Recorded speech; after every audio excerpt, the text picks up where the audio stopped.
Өзіңіз баштап берер бесіз жүрің. Bismillah. Manda tagin çöp basıp yemeği aydan gözürge kaldı. Bir çöpten çığırsam bulboş bile gelemen de. Bir yerde kaça tüp var ekenin bilmem bir. Buna 6 katarı karlikler şular. 1, 2, 3, 4, 5, 6. Anan bu yıl sizlerge bak neme dedinger go? Tez düşünge girip tez neme kılat degen. Buna şul 5 katardı. 5 katardı. Bu yıl düşünge girdi. Oşon öz ile 155 bin oldu. 5 katarı var. Anan bul neme galamas degen. Anan buna galaval mınıke. İsterdim meğam neke. Ey şunu pışkandaçı. Kıp kızı bol top tomolok bol bunday günge çağılıp turatken şunday sanki. Bazarda tarın açık koyatken da. Бұл 2-3 жыл болып қалған ұқсайды бұл көшетке, а? 3-ші жыл. Биыл 3-ші жыл. Қаламас деген жыл мынау. Аның арасында анандай алмалар бар. Мына 10 таға бит тағылы егілген. Чаңдаштырыш қатары. Мына немелердің барлығын өзім чекен келеген мыналардың барлығыншы. Азыр еме немені өзгөртемін. Бұл мынау неме тартылегенде неме болып қалғанда. Азыр бұлардың оның үстінде сабағыдағы мұрт келеткен да, кәрілікті кетші. Анан кішіне де осы сыны өреткен. Азыр ең мұналарды, шақтарын, мұналарға елеше тұрған қылып чекен келейін да. Неге дағыртта неме қойым.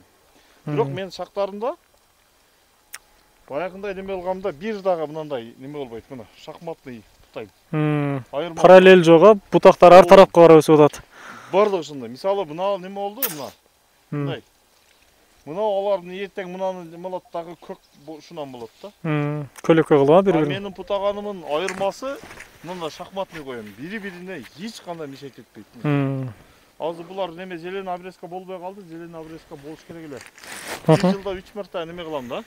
Обрезка. Шул азына 3-ші жыл. 2019 жылы рәсә коронавирус малында алып келгенмін.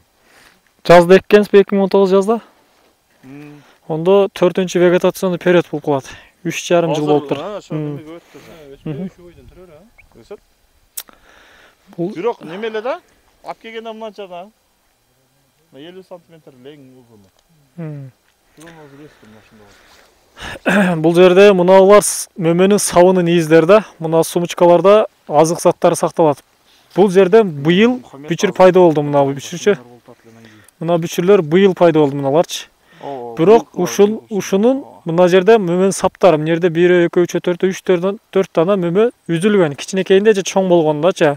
Мына мөмө үзүлгөн жер. Жылда мынантип жандарынан мөмө бере турган жаңы бүчүр пайда болуш керек да. Мөмө көп болсо пайда боло албайт. Мына агак точкалар болсо лентицель деп коет экен, бул өлгөн клеткалары да, баягы мөмөлөрдүн деле сыртында кичине точкалар бар го. Бай сактоодо анын дагы мааниси бар экен. Эгер көбүрөөк болуп калса, мөмөнүн сыртында ошо лентицелдер көбүрөөк болуп кала турган болсо, өлүк клетка болуп, аба кычкылтек ал жерден көбүрөөк киреткен дагы, ал дагы азыраак сакталып калат экен да. Мөмөнүн кабыгынын калыңдыгы рол ойнойт экен ал жерде. Анан жалпысына мына сиздин эмеңизди карасак, кубатсыз өскөн. Бутактар кубатсыз, градустары кенен жакшы. Бирок бир катачылыгы бар.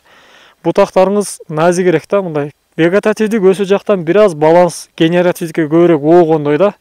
Мөмө бүчүрү жакшы. Мына жерден бир 10 кг тегерегинде бир 10-15 кг жакында мөмөнүн бүчүр турат да. Мындай грубо айткандачы, бирок мөмө бар. Мына 1 жылдык бутактардын өсүүсүнүн ичкелиги сал азыраак. Мүмкүн болсо ушуну кичине күчтөндүрүшүңүз керек экен, вегетатив жактан көбүрөөк шак пайда алышыңыз керек экен. Себеби мына жериңиз пустойраак экен, мына тарабыңыз, мына сторона бутараак экен. Мына жерлер да бош жатат, мына жерден 3,5 метрге чейинчи. Азыр эми мынагы зымга каратып туруп, мындагы бошоо каратып, неме жайышка бутак чыгарыш керек болуп атат да. Мына жерлерден кыскараак кылып кесесиз мыналардычы. Буларды мөмө албайсыз дагы, мына жерден 1 дана же 2 дана бутак айландырасыз. Мыналарды дагы ушу жака кеткен бутактарды сиз мынадан биттак неме болуп койсо, мына жерден жык шак чыгат экен, керектисин алып, керексизин. Ооба, мыналар деле өзү мөмөсүн албай эле бутап атканда кыска кесе турган болсоңуздар, 3 бурчтук кылайын десең бул градусы кенен да, 3 бурчтук болот. Кыска кылып кессеңиздер, бүчүр жок болсо дагы уктап аткан бүчөлөрдө мына жактан бутактар чыгат. Мынандай бутак пайда болуп алат да мына жерлерденчи. Ошон үчүн мына жака бирөө болсо, бул жерден да 2 килограммдан 4 килограмм мөмө кошумча кошулат. Кийинче мына жерден бир 10-15 килограмм алынса, үстүнөн дагы бир 10 килограмм кошулса, 25-30 килограмм бир даракка идеал болот да. Мына аралыккача. Уктап аткан бүчүрлөрүнөн либо эле бир бутакты кыска түгүнөн кессеңиз, бу жерде өзү бүчүр жок. Кайсы бүчүрдөн чыгат деп сурашыңыз мүмкүн. Бирок биздин көзүбүзгө көрүнбөгөн уктап аткан адвентив бүчүрлөр бар да, ошол бүчүрлөрдөн жаңы бутактар пайда боло алат да. Анан бул да сорттор жаша, спортивный сорттордо анча пайда болбойт. Галага окшогон, голденге окшогондор да андай маселе жок. Оңой эле шак пайда боло берет да. Мынашы неме гала шак койчу, мыналарды кырсак болот деген. Мыналарды 40, мына кертеле кичине 40 койсоң кыска жык шак чыгып кетет. Ооба. Зымдын неме аралыгы канча болуш керек? Ушул туруу. 50-60 сантиметрде болот да. Мына кичине алысыраак экинчисичи. Бул өзүчө мен шашлым кетип калды мынаны неме кылганда. Биринчи билинбеди эле, мынанчалыгында билинбейт экен. Онан кийин эле мына көзгө көрүнгөндө мына ийиле баштады. Анан үй салатам да, ошонун алык ашкан зымдарды алып келип эле улап, эптеп, али белине ояк буягына неме алаттым да. Бирок булар азыр мынерден дагы болуш керек. Мынерден анан мына дагы өсөбү? Ооба. Уже баягындай 4 метр, 5 метрлик неме коюп болсо болбойт экен. Ооба. Стойканын бийиктиги жердин үстү 4 метр, 3,5-4 метр болот стойканын. Жердин астына 1,5 метр кирет да, 70 сантиметр чейин кирет. Ошондо 4,5-4,70 чейин болот бир стойкачы. Мына биздикилер эми өзүбүз жасагандар да, Кыргызстанда өндүрүлбөйт. Чет өлкөлөрдө сатат атайын, же жыгачтан, карагайларды атайын турболорго көмөт дагы, дымдайт. Бир данасы 1000 сом тегерегинде болот. Бетону деле, наркысы деле бирдей болот. Анан гальваниз деп коет, алюминге окшогондор да чыкты азырчы. Татырап туруп, жеңил кыт-кыт этип эле катырып коет. Ондой кымбатыраак бирокчу, жакшы болгону менен. Анан мына зым биринчиси 50-60 сантиметрден кесет. Анан кеткенде дагы бир эле зым кетиргендер бар, 2 зым кетиргендер бар. Бирок 2 зым дагы жакшыраак болот. Мунун негизги максаты даракты тик тургуз болсо, ошол эле жанда бутактарын ушуларга байлап градусун ачышта, мына тике өсүп аткандарды ылдыйраак байласаңыз, мына жерде мөмө бүчүрү көбүрөөк пайда болот, тезирээк мөмө кирет дараңыз, анан көбүрөөк мөмө берет. Мөмө бир кирип алганда, мына ар бир 200 граммдан мондон жерде эле 3-4 дана мөмө турса, булар өзү эле ийип коет мөмө кирип алганга чейин. Ошо мөмө киргенге чейин 2 жыл, 3 жыл, 4 жыл, 5 жыл тарбия бериш керек да. Мына жагын 1-2 жыл, үстү жагы менен бириккенде баары бириксе бир даракка бир 4-5 жыл тарбия берип каласыздар. Бутактарды чыгарасыздар ар жерден. Бир-бирин неме кылбайчы. Бул карликте сразу эле үстүгө неме алган болсочу, бул өзү сабагын ичке экен дагы, сырт эле сынып калат экен, же болбосо мындай каптап калат экен да астындагыларды. Ошондуктан мөмөнү берип баштаганда шакты мынаяктан нөмөлөтүп, анан тагын жонортуп, мүмкүн болсунча боюн өстүрбөй кылып туруш керек экен. Ошондо сабак жоноруп, мына бели бар го, бели. Штангистардан бели күчтүү болот. Ошондой кылып белин күчтөндүрүп алыш керек экен. Анан кийин секин шактарды чыгарып, мощный болот экен ошондочу. Мына каптал бутактардан 15тен 21-22 чейин бутак болуш керек сиздердечи. Мына жоонурактарданчы. Алейкум салам, келиңиздер. Мына дарактан 50 сантиметр, 60 сантиметрден баштап 4 метрге чейин болот да. Карлиги деле, полукарлиги деле 3,5-4 метр бийиктиги. Капталдарга ошо 50-70 сантиметр, биягына 50-70, биягына 50-70. Биягы көчөттөрдүн аралыгына өсө берет. Эми биринчи зымды айттык. 50-60 сантиметрден бутагы деле кетет, зымы деле кетет. Ошо зымы бутактарга байланыш үчүн анан тамчылап сугарыш шлангаларына ийилип коюшат. Чтоб мына жерде турса, бул шланганын тамчысы жерге келип калса, мынаны чиритиши мүмкүн, ыктымалдуулугу бар да. Мына жерде кичине жаракаттануу болуп атат. Ушу барып даракты кичине жаман нерсеге алып келиши мүмкүн. Оору зыянкечтердин кире турган эшигин ачып коюшу мүмкүн да. Ушундай болбош үчүн Т образный кылып туруп, биринчисин 2 зым кетет көбүнчө. Анан кийинкилерин бирден гана зым кетип, аралыктары 60 сантиметрдин тегерегинде болот да. Гитаранын кылдарына бир 4-5 дана, 5-6 дана зым болот жалпысынанча. Максат ушул градустарын ийип, мыналарды байлаш керек. Анан атайын аппараттар деле бар. Бишкекте ошо канавалыктар да бар экен мисалы. Мынтип ар бирин кол менен байлап, убарай боло турбай, чырт-чырт эле скотчту байлагандай кылып кетсе да болот. Ошондой аппараттар бар. Ошондо мына градусы кеңирээк болсо, мынага окшоп көп күчтүү өспөйт да. Азыр бул жакшыраак каралып неме болгон үчүн мыналар жоондугу жоон болгон эмес. Бул каптал бутактын жоондугу мынадан эч убакта ашпаш керек да. Бул лидер деген форма, веретина деген форма, бул үйдүн атасы же үйдүн президенти дегенде, мамлекет президенти бирөө жоон жана өйдө барып кетиш керек. Анын тегерегинде ар тарапка өскөн бирдей мындай кенен градуста болгон 15-тен 22-ге чейин бутак болуш керек жалпысынанчы. Ар бир бутактан сиздер 2-2,5 килограмм мөмө ала турган болсоңуздар, ошондо орточо бир дарактан бир 30 килограмм тегерегинде жакшы мөмө аласыздар да, 25-35 арасы. Ошол мөмө сиздерге жетишет. Мына жерден 2 килограмм алыш үчүн сиз 10 дана мөмө алышыңыз керек. Бул жерден 10-15 дана, бул жерден 10-15 дана ошентип кете бериш керек да. Мына жерде пустой болгон жерлер толуктап, кербовка деген нерселер бар. Кээ бир бүчүрлөр болсо, алардын үстүн чызып кое турган болсок, кабыктын 3төн 1 бөлүгүнчө ошо бүчүрдүн үстүнөн. Ошол жерде бүчүр бутакка айланып кетет да. Болбосо мөмө бүчүрүнө мыналар баары мөмө бүчүрлөр мына кыска болгондор. Мына ишип тургандар сумочка деп коет. Ошол жерде азыктар сакталып, бул барып бугунун мүйүзүнө окшоп калат. Мына шактап мына бүчүрлөр чоңоюп, мына эме болуп кетип атат го. Барып кыскасы бугунун мүйүзүнө окшогон бир формага келет да. Ошон үчүн барып түшүмдүүлүгү да арткан ошол. Анан 1 жылдык бутактарды кескендин 5 ыкмасы бар. Ошондо бир кайталап коелу. Кескендин 5 ыкмасы бар. Кайчыны колуна алган любой адам, дүйнөнүн кайсы өлкөсү кандай адам болбосун, 5 ыкманы билиш керек. Бирөөсү уч кесүү деп коет. 1 жылдык бутак мына быйыл жаздан күзгө чейин өскөн бутактар. Орточо 30-40 см өскөн. Өтө күчтүү өскөн эмес да. Мисалы 1 жылдык бутактын учун кесе турган болсоңор, бул жерде оксин деген фитогормон бар, ал өндүрүлбөй калат. Оксин өндүрүлбөсө, бул өсүмдүктүн өсүшү начарлайт, болбойт. Ошон үчүн өсүмдүк дайым оксин өндүрүп турат. Ал бүчүрлөрдүн учтарына өндүрүлөт. Аны пайда кылыш үчүн бул капталдан мына астыдагы турган бүчүрлөрдү дагы шак чыгарып салат да. Оксин пайда кылыш үчүн давай ишке киришкиле, биздин главный заводубузду жардырып салды булар. Кайчы менен кесип салышты. Мыналар ишке киришкиле дейт. Булар ишке киришип бүчүрлөр чыгат дагы, ал жерден оксин пайда боло баштайт. Бирөөнү кессе 3 дана бутак пайда болуп коет. Бунун мисалын енді көрсөңөр болот. Мына кескен 1 жылдык бутакты, бирөө 2-3 дана бутак пайда болгон. 1 жылдык бутакты сиздер эмне максатта кесесиздер? Бутак шак пайда кылыш үчүн, шактандырыш үчүн кесесиздер. Бул уч кесүү болду. Эми кыскартуу кесүү. Мына жерден бул жагы 2 жылдык бутак да, 2 жылдык. Бул жактар 3 жылдык. 2 жылдык жанынан жашы улуу болгон бутактарды кыскартып кессе болот. Максаты эмне? Трактор жолуна чыккан, коңшу дарактын чек арасын өтүп кеткен, нормадан ашкандарды биз кыскартабыз. Мөмө өрген мындай генен градуста турган мөмө өрген жерден кессеңиз, ал өсүүсү жайлайт. Анан мындай жерден кессеңиз дагы да күчөп өсөт. Одан бешбетер өсө берет да, көп шак чыгарып. Бул кыскартуу кесүү. 2 жаш жанынан чоң жаштарды кыскартып кесесиздер. Анан кээде мына бутакты эле 4-5 жылда бир жаңылап туруш керек. 4-5 жылда бул мөмө бере берет, бирок жаңыртса качественный мөмө берип турат да. Ошон үчүн жаңыртып турасыздар. 4-5 жыл мөмө алгандан кийин жаңыртып турасыздар. Ошол максатта да кесилиши мүмкүн 5-10 см. Үчүнчү кесүү. Түгүнөн 0-дан алып салсаңыздар болот. Эгер мына жерде параллель 2 дана бутак турса, мен ичкерегин, ооруганын, сынып калган, начаррагын, жаманрагын алып салам. Экөөнүн жакшырагын калтырам, жаманын түгүнөн алып салам. Бул суюлтуу максатында болуп калат. Ал 0-дан кесүү деп коет, түгүнөн. Ал жерде мен бутак чыгышын каалабайм. Ошол максатта түгүнөн кесесиздер. 3-кесүү ыкмасы бул болду. 4-кесүү ыкмасы, эгер градусу тик болуп өссө, бул жерде тик градус табыш деле кыйын экен. Тик градус болбогону жакшы нерсе да, болгону жаман нерсе.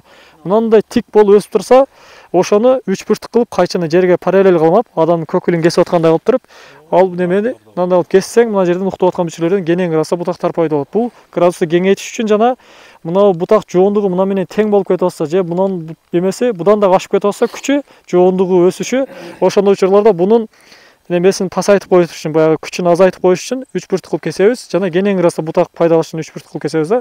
Бул 4-кесүү. Анан 5-кесүү. Бир бутак тигирээк чыгып калат. Көбүнчө бул кесүүнү каалабайбыз. Тигирээк чыгып калат, анан бир жерлерден буяка карап да бутак өсөт. Ошол жерден кесип салабыз. Сырткы ачам депчи. Дарактан бутагын алыстатам. Бирок сен буягын алыстаттың. Бирок түгү тигиле турат да, жоон бойдон турат. Ал жак күчтүү напор келе берет.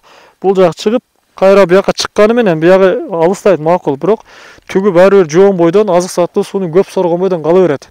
Ал анча эффективи жакшы эмес, аны сунуштабайбыз. Мүмкүн болсо андай кылып кеспегенге аракет кылыш керек. Анан анын ордуна 3 бұртык кылып кессеңиз, кенен градуста жана азыраак жоон болгон бутак, бирөө эмес 2-3 дана бутак пайда болушу мүмкүн керек болсо, бутак жоон болсо. Кесиштин ушундай жолдору бар. Мындай үстөдөн караганда 5 жылдыз да көрүш керек. Бирөө, экөө, үчөө, үчүнчүсү мына жер турса, төртүнчүсү бу жерде, бешинчиси мына жерде. 5 дана бутак мына жерде болуш керек эле. Ортодо мындай кыска бүчүрлөр болсо эч нерсе эмес. Бирок мындай бутак бул биринчи ярыска кирип кетет. Биринчи ярыстын биринчи бутагы, экинчи бутагы, үчүнчү бутагы экөө параллель, бирок аралык алыс болуп атат. 4-кесүү бутак мына жерден келсе, 5-кесүү бутакты мындан айландыра турган болсо, бул үстүдөн 5 жылдыз формасында болот, бири-бирине тийишпейт. Буну эккенден 95 см кесесиздер да. Кескенден кийин учун мындай кылып сындырып сала турган болсоңуз, 2 бүчүр калтырып, 1 бүчүр же 2 бүчүр. Мынау тар градуста өскөндөрдү жок кылган болосуз. Мына ылдыйынан кенен градуста бутактар пайда болот да. Биринчи көчөт эккен жолу ушундай кылыш керек. Анан кийин экинчи мына биринчи ярустун 4-5 бутагы эң үстүнкү бутагы мына жер болсо, ушудан 85 см, 75-65 деп кийинки этаждарын курасыздар. 85 бир карышта 20 см болсо 40, 60, 80, 85 деп туруп мына жерден кесебиз дагы. Бу жер дагы 1-2 бүчүрдү калтырабыз, сындырып сала турган болсок, мына жерден кенен кыраса дагы бутактар пайда болот да. Бул жердеги мына 30 см ичиндеги 5 бутак менен бул 30 см 5 бутактын ортосуна где-то бир 50-60 см орточо бир 40-50 см боштук калат. Ал боштук слишком таптаза болуш керек эмес. Мындай мөмөрө турган бүчүрлөр алса боло берет.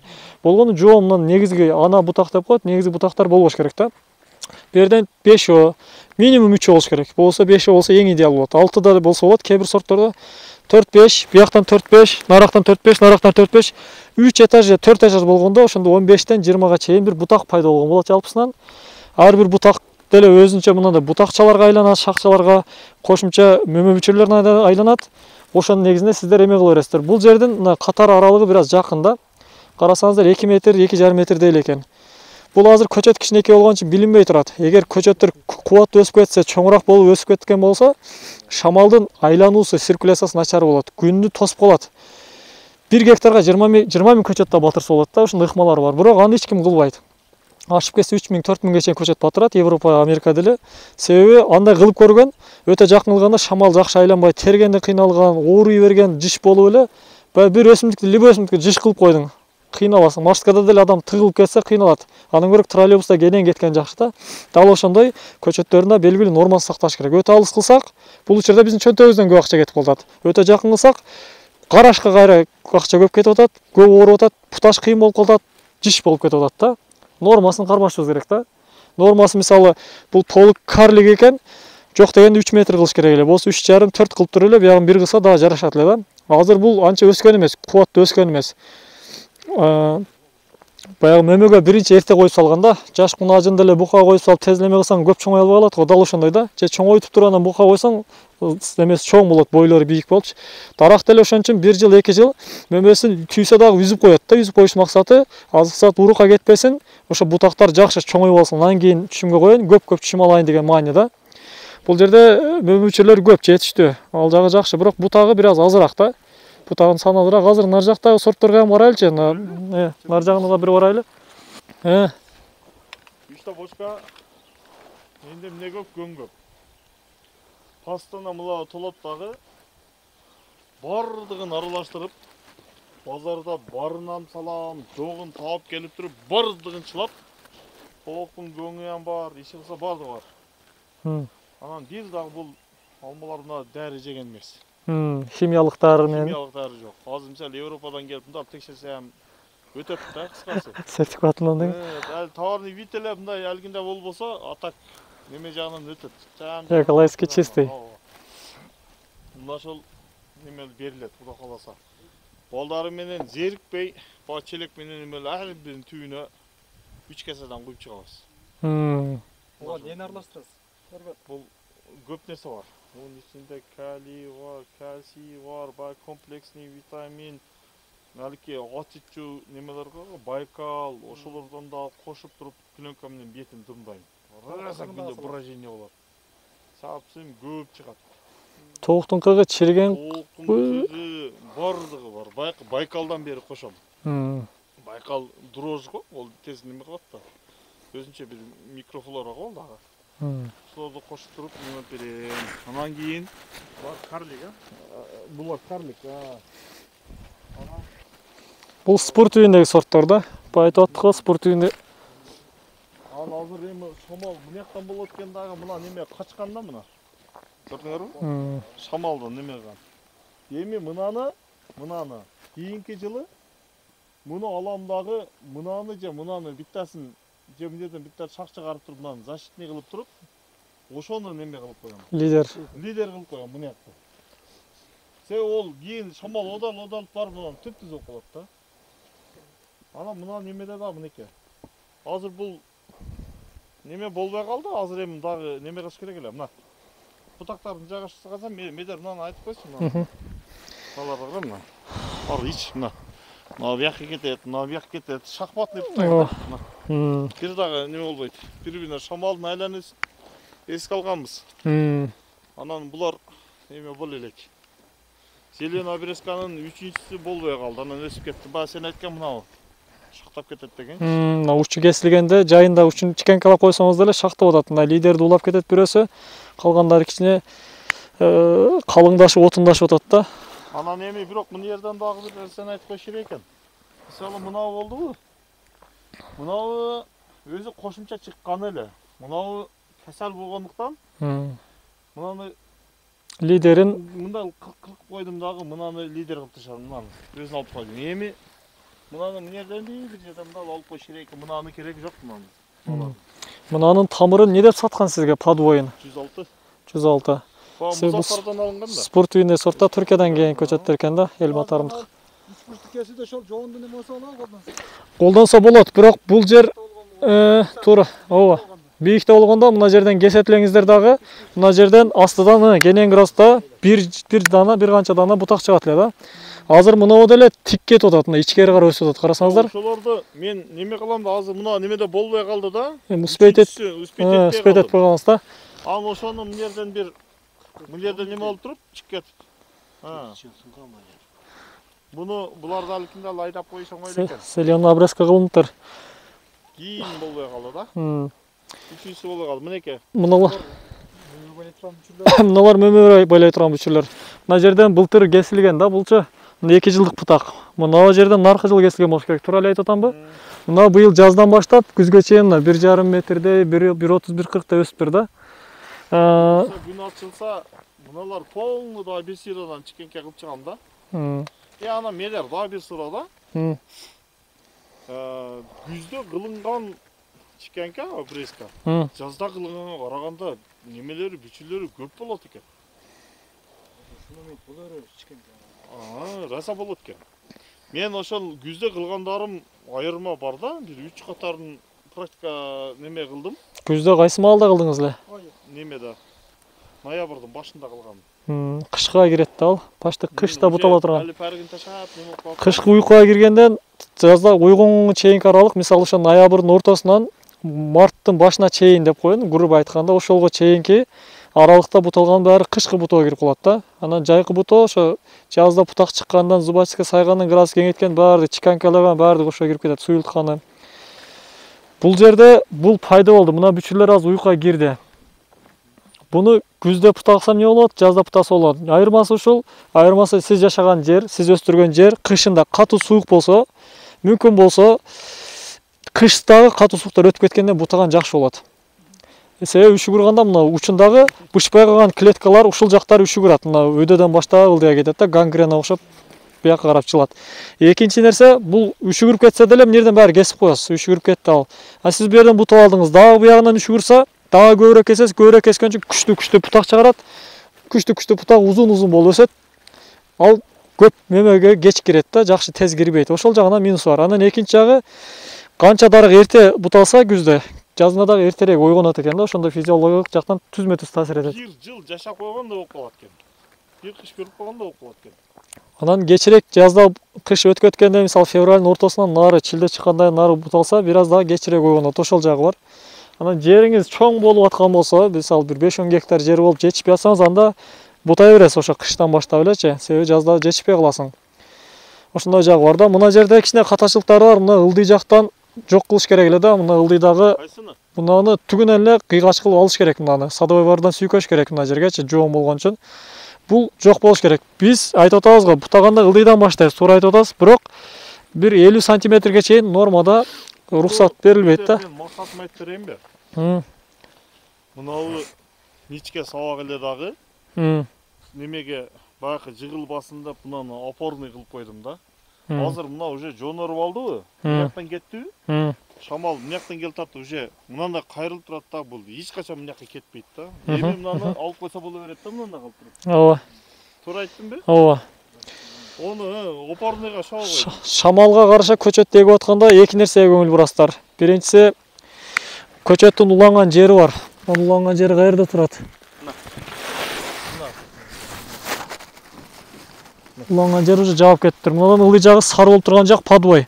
Мыналар тамыр чыгып аткан. Эгер топурак көмсөңүз, ушул жерден бутак чыга берет, ошо жапайылар. Ошого деле уласаңыз, ол деле алма боло берет да. Мына жерде эмес, түгүрөгүнөн мына жерден чыгып алган болсо көчөт тамырдан. ошо 106 болуп аткан болсо 106 берден чыгып алса ошого Т-образный кылып улап койсоңуз, кийин муну газып алып көчөт кылып отуруп койсоңуз ал деле боло берет да.